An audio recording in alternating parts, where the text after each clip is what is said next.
So for any business, one of the most effective tools that everybody seems to be interested in using these days is Google AdWords.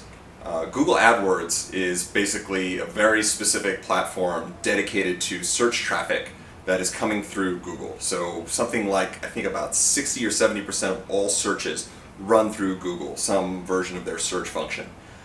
There are also secondary platforms like Bing and Yahoo that are not quite as popular, but still have meaningful search volume going through them, meaning there are a lot of people searching, not quite as many as Google, but still a lot of people searching on Bing and on Yahoo for things like, what are movie show times, what's the value of my home, medical information. There's a wealth of different kinds of searches that people look for. So Google first, or one of the earlier versions of Google, first built an advertising platform around those searches called AdWords. And what AdWords has now become is a very, very effective way of getting in front of intent-driven searches. What do I mean by intent? If you are driving down the road and you happen to see a billboard that may or may not pertain to you, that's not really an intent-driven advertising opportunity. What Google's AdWords platform leverages is the kind of two-way, if you will, communication between a user on the web and the information that they're looking for. So for example, if I were looking for, some kind of medical specialist and I was searching for a particular person, I would punch that into Google with the expectation of getting something back out. That's a more meaningful type of interaction than just that billboard, because the billboard presumes that anybody or everybody might want whatever it's pushing.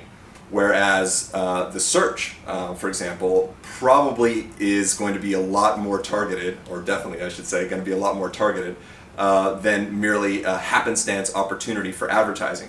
So for example, if I were a person on the web searching for something like a new car, I wanted to buy a new Porsche, I would go on the web, I would type in the name of the particular model I was looking for, the year, maybe even the price, other kinds of elements that might include like how close is it to me, stuff like that. And before I even get to what are called the organic search results that are about maybe halfway down the page, I'm served several ads. And those ads at the top of search results, advertisers pay for the privilege of serving an ad up at the top, what's called the above the fold space on Google search results. These days, a lot of what happens in search happens around mobile. So I think it's like maybe 60% of all searches happen around mobile these days. So depending on what platform you're using, a certain number of ads will be served what's called above the fold. And so those above the fold ads are very hot property. And if you're an advertiser looking to get in front of intent-driven searches for your business, Google AdWords, Bing, and Yahoo ads are all very effective at doing that.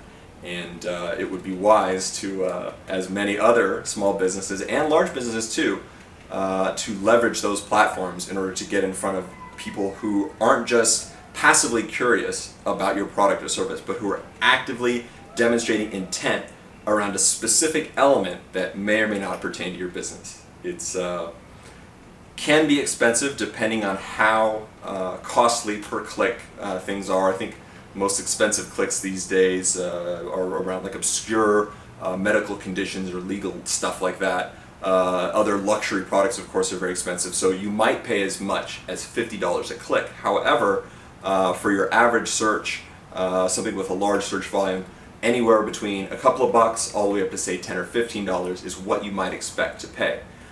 If your targeting is done effectively, you can expect to get a very sizable return on your investment, provided all the campaigns are set up correctly.